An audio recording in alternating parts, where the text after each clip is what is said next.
Hi, this is Fatima Fowler, CEO of Capstone IT. I'm here today with Howie Jacobson from Red Rock 1886, and we're at this amazing venue. This is Black Button Distilling, which is one of Howie's clients, and he helped them with their sales, marketing, and distribution, and we're going to get into all of that with Howie today. Just a little background on Howie. He's had a diverse entrepreneurial background, everything from a farmer, restaurateur, wine shop owner, Ad Age Marketer of the Year, co-owner of the Genesee Brewing Company, producer of Horses on Parade, managing partner at Dixon Travel, marketing firm, to now a owner of an advising firm. So we're excited to learn from Howie today on how to drive business success based on all his experiences that he's had. So Howie, thank you for joining us on Rochester Rockstars. Well, thank you for having me over. You're welcome.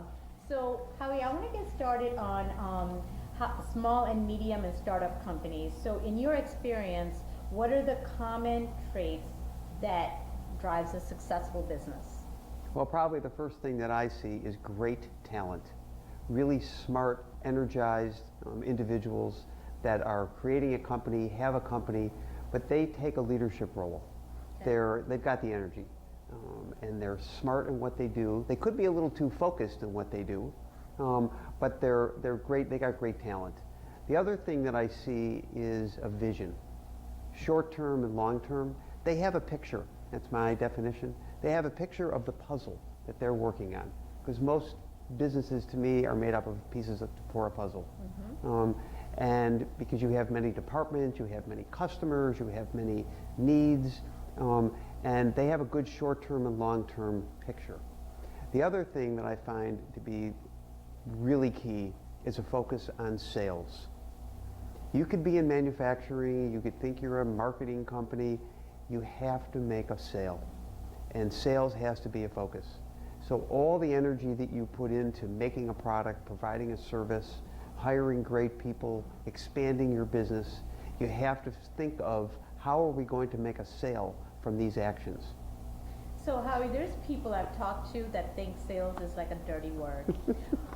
What can you do to help people think of sales in a way that's not negative? Well, I've experienced this over my career. I've also experienced with some of my kids that did not want to go into sales. And when you break it down, the reality is if you think that you're providing a service, you're providing an educated view of something. If the outcome is, I would like somebody to buy from me, it's much different than selling. A lot of young people and a lot of people that I talk to think of selling as being a used car salesman. Mm-hmm. Well, that's only one type of sales. Educate your consumer. Educate the person that wants to buy your product. Sharing your experience of how you could help them sell a product, the product that maybe you offer, but how can you help them? Is indirect selling, it nets a sale, but it also is a different way of looking at it. A lot of people don't want to go door to door, they don't want to make phone calls. Okay, I've never done that. I mean, I spent most of my career in sales, and in the world of marketing, sales is a negative.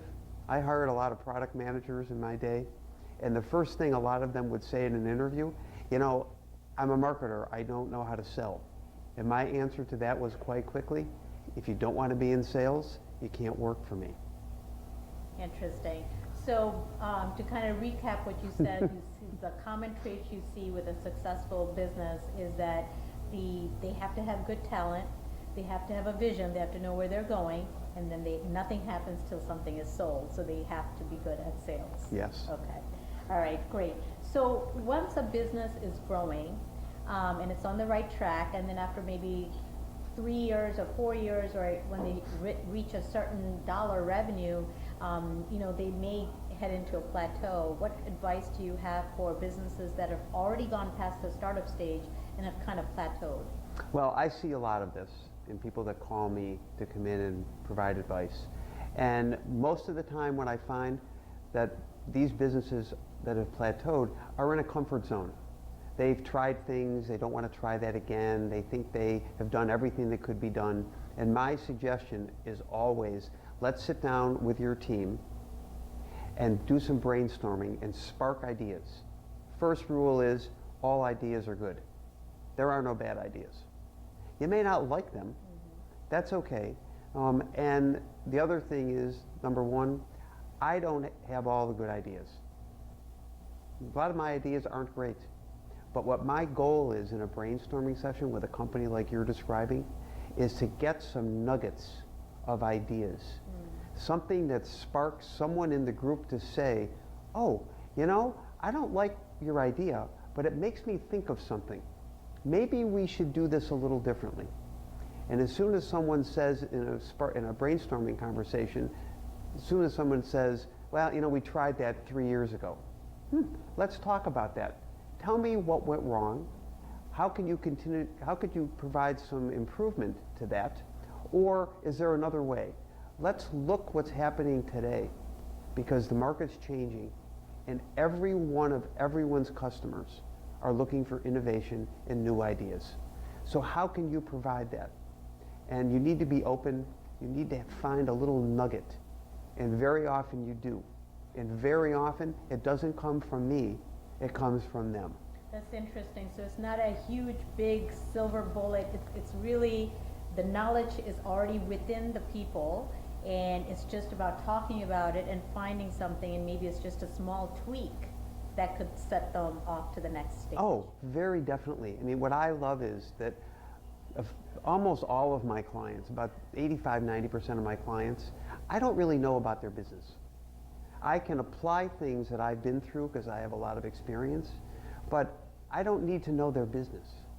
I need for them to explain to me what their problem is and explain to me their business, which very often is a very hard task because people have trouble communicating what they're doing or what their problem is. So I can be very naive, okay, and uneducated. Explain to me. Well, very often it takes a half hour for somebody to actually crystallize what it is they're doing and what their problem is, which is a very healthy exercise. But there is no silver bullet. I certainly don't come with any preconceived ideas that we're going to solve some big problem, because the best thing that can happen in a brainstorming session is an idea is sparked that comes from the team, because then they can own it. Then my assignment really is to help make that happen. Let's get some action. So how can we get tested? How can we test the idea, try the idea? Because I'm very much into walking fast, not running. Run, usually you stumble, or you get too far ahead of yourself. It's a very good thing to walk fast. You get something accomplished, but then you can look back. You can say, maybe we need to tweak this, we need to try this a little differently, and then we'll test it again. Or maybe we'll add 2 or 3 more customers to the mix, or we'll ask a couple other people about this. You know, people are constantly doing things with their businesses, adding products, adding services, buying businesses, merging, looking for new territories. It's very, very important to not assume that you know everything about these territories or products or services because of your background. Get other people's background, which is what's good for me. I have a heavily weighted food and beverage background, and the majority of my clients have nothing to do with food and beverage, other than the fact that they enjoy them. I know I do. So are you saying that when people get kind of in a plateau, or even in a startup, they don't know how to take that, or they're afraid of taking risks, you're saying that also involve other people and voice your ideas to them, and perhaps you'll feel less afraid of the risks if you are more educated on what's going to happen. Yes, I think one thing that an entrepreneur needs to remind themselves, don't be scared, maybe because your business is at a certain level, don't be scared about looking for a different option of how to do something.